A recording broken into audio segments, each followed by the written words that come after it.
நான் ரதிப்ரியா. இன்றைக்கி நம்மளுடைய கெஸ்ட் யாருன்னு பார்த்தோன்னா தமிழ்நாடு ஏரோஸ்கேட்டோபால் அசோசியேஷனுடைய தலைவர், Indian aeroskatoball technical head mister Rakesh அவர்கள் கூட தான் அவங்களுடைய அனுபவங்கள் குறித்து நம்ம தெரிஞ்சுக்க இருக்கோம். வணக்கம் சார். வணக்கம். உங்களுக்கு ஸ்கேட்டிங் மேலே ஆர்வம் ஏற்பட்டது எப்போ சார்? என்னோட சின்ன வயசுலேருந்து. எனக்கு சின்ன வயசாக இருக்கும்போது இந்த ஸ்கேட்டிங் விளையாட்டை நான் கற்றுக்க ஆரம்பித்தேன். அதுக்கு காரணம் என்னன்னு கேட்டிங்கன்னா, எங்கள் அப்பா அவருடைய சிறு வயசு இருக்கும்ல, அவருடைய கல்லூரி படிப்பெல்லாம் முடித்ததுக்கப்புறம் வேலைக்கெல்லாம் போயிருப்பார்ல, அப்போ அவருடைய நண்பர்களோட கொடைக்கானல் டூர் போயிருக்கிறாரு. அப்போ இந்த லேக்கில் போட்டிங் போகிறது, ஹார்ஸ் ரைடிங் போகிறது, சைக்கிளிங் போகிறது, இந்த மாதிரி அங்கே ஸ்கேட்டிங் விளையாடுறதுக்குன்னு ஒரு இடம் இருக்குது கொடைக்கானலில். அப்படியா சார்? ஆமாம். 1 மணி நேரத்துக்கு நீங்கள் இவ்வளோ ரூபா அப்படின்னு கொடுத்தீங்கன்னா அவங்க அந்த காலில் அணிஞ்சிக்கிற அந்த ஸ்கேட்டிங் கொடுப்பாங்க.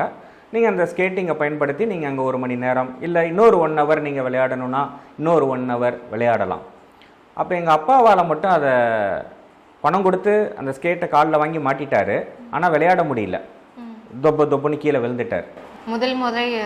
முதல் முறை அந்த ஸ்கேட்டிங்கை காலில் போட்டப்ப அந்த சமயத்தில் அந்த யூரோப்லேருந்து நிறையா அந்த டூரிஸ்ட்லாம் அந்த இடத்துக்கு வந்திருப்பாங்க. அவங்கெல்லாம் நல்லா ஸ்டைலாக அழகாக ஸ்கேட்டிங் பண்ணிட்டு இருக்கிறத பார்த்து இவருக்கு ஒரே ஆச்சரியம். நம்மளால் முடியல, எப்படி இவங்க நல்லா பண்ணுறாங்களே அப்படின்ட்டு. அப்போ தான் அவருக்கு தோணுச்சு, நம்ம ஊரில் இந்த விளையாட்டு கிடையாது, இந்த விளையாட்டை பற்றின விதமான ஒரு புரிதலும் நம்ம ஊரில் இல்லை. அதனால் அவர் இந்த விளையாட்டை திருச்சி மாவட்டத்தில் கொஞ்சம் கொஞ்சமாக அறிமுகப்படுத்துவதற்கான வேலைகளை செய்தார். அப்போ இந்த விளையாட்டை விளையாடுறதுக்கான வாய்ப்பு எனக்கு கிடைச்சிது. அவரே உங்ககிட்ட கேட்டாங்களா சார், ஸ்கேட்டிங் விளையாடுறதுக்கு ஆர்வம் இருக்கான்ட்டு? அதை எப்படி நீங்கள் கன்வே பண்ணீங்க அப்பாட்ட? ஆமாம், அவர் இந்த விளையாட்டை எல்லாருக்கும் சொல்லிக் கொடுக்கணும், திருச்சியில் உள்ள கல்லூரி மாணவர்கள், பள்ளி மாணவர்கள் எல்லாம் இந்த விளையாட்டை கற்றுக்கணும் அப்படின்னு சில இடங்களில் அவருடைய நண்பர்கள் மூலம் இந்த விளையாட்டை கற்றுக் கொடுக்க ஆரம்பித்தார். அப்போ எனக்கும் அந்த வாய்ப்பு கிடைச்சிது, எல்லாருக்கூடையும் சேர்ந்து அந்த ஸ்கேட்டிங் விளையாட்டு விளையாடுறதுக்கான வாய்ப்பு கிடைச்சிது. அதாவது சார், நம்ம சின்ன வயசில் இருக்கும்பொழுது அது ஸ்கேட்டிங் அது ஒரு ட்ரைனிங்காக எடுத்துகிட்டு பண்ணோன்றதை விட அது கொஞ்சம் சர்க்கிளாக நல்லாயிருக்கும், நமக்கு பார்க்கும்பொழுது அது நல்ல ஒரு என்ஜாய்மெண்ட்டாக இருக்கும்ன்றதுனால ஃபஸ்ட்டு ட்ரை பண்ணுவோம். ஆனால் அதை ஒரு பயிற்சியாக நீங்கள் எடுத்துக்கிட்டு அதில் உங்களுடைய கவனத்தை அதிகமாக கொண்டு வந்ததெல்லாம் அதெல்லாம் எப்போ சார்? நீங்கள் சொல்கிற மாதிரி முதல்ல நம்ம விளையாடும் போது அந்த ஒரு சுவாரஸ்யம்தான்.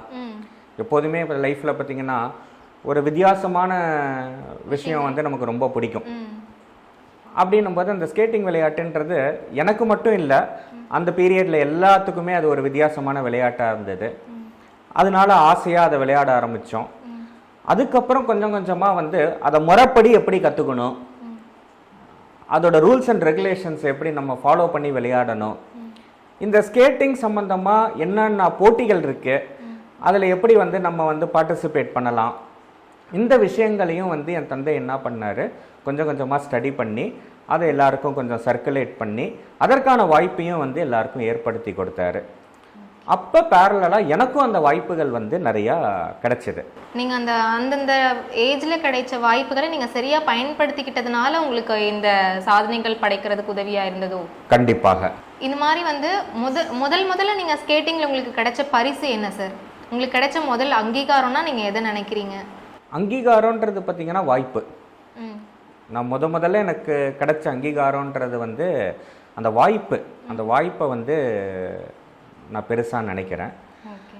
ஏன் இந்த வாய்ப்பு தான் எனக்கு பெருசு அப்படின்னு நான் சொல்கிறேன்னா, அந்த ஸ்கேட்டிங் விளையாட்டில் அடுத்த கட்டத்தை நோக்கி நான் நகரும்போது ஒரு கட்டத்தில் அந்த வாய்ப்பு மறுக்கப்படுது. அந்த வாய்ப்பு மறுக்கப்படுறதுனால என்னுடைய அந்த ஸ்கேட்டிங் விளையாட்டின் அடுத்த கட்டத்திற்கு போக முடியாமலே போயிடுச்சு. இன்னமும் நான் அந்த அடுத்த கட்டத்துக்கு போகலை. அதனால் அந்த ஒரு மனவேதனையோ இல்லை அந்த ஒரு சூழ்நிலையோ இன்னைக்கு இருக்கிற ஸ்டூடெண்ட்ஸுக்கு, அந்த ஸ்கேட்டிங் விளையாட்டு வீரர்களுக்கு ஏற்படக்கூடாது அப்படின்றதுல நான் கொஞ்சம் கவனமாக இருக்கேன். உங்களுக்கு கிடைத்த முதல் பரிசு எந்த வயசுலங்க சார்? என்னுடைய 10 வயது இருக்கும்போது. நான் இப்போ ஒரு 5th ஸ்டாண்டர்ட் படிச்சுட்டு இருந்தேன். அப்போ முதல்ல ஸ்கேட்டிங் விளையாடி எனக்கு பரிசு கிடச்சிது. அது இந்த கிளப்புக்குள்ளேயே நடத்துவாங்க.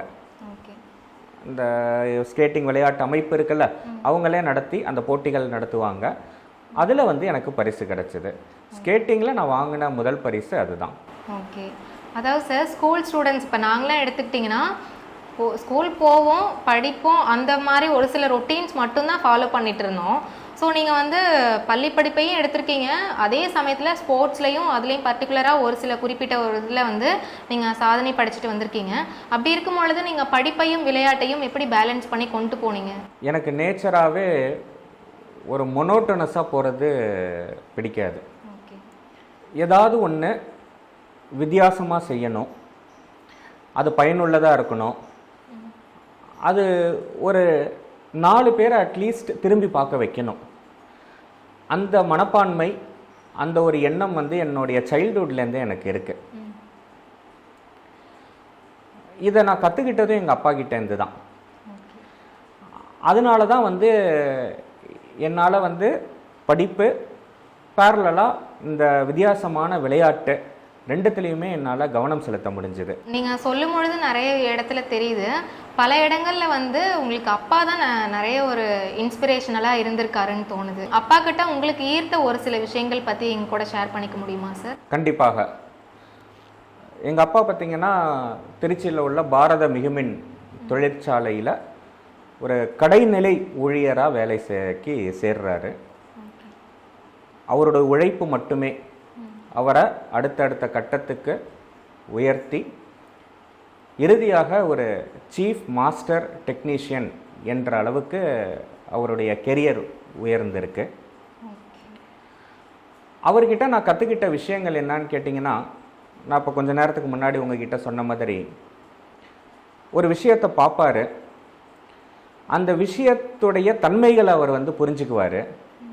அது உண்மையில் யாருக்கு தேவை, அதை கண்டிப்பாக அவங்களுக்கு அதை கொண்டு சேர்க்கணும் அப்படின்ற அந்த ஒரு டிரான்ஸ்ஃபர்மேஷன், அந்த ஒரு ஜேர்னி, அதை சரியாக செய்யணும் அப்படின்ற அந்த எண்ணம், அந்த எண்ணத்தோடு நிற்காம அதை செய்து முடிக்கக்கூடிய அந்த ஒரு செயல்திறன், இதெல்லாம் நான் அப்பா கிட்ட பார்த்துருக்கேன். இதெல்லாம் மீறி அவர் எனக்கு சொல்லி கொடுத்தது, யாருக்கிட்டையும் எந்த ஒரு சூழ்நிலையிலையுமே எதையுமே ஓசி வாங்காத, நீ முழுமையாக நம்ப வேண்டியது உன்னை, உன்னுடைய திறமையை, உன்னுடைய உழைப்பை. இந்த 3த்தையும் நீ நம்பினா முன்னேற்றம்ன்றது 100% உறுதியானது அப்படின்றத எனக்கு ஒவ்வொரு நாளுமே எனக்கு சொல்லி கொடுத்து வளர்த்துருக்கிறாரு.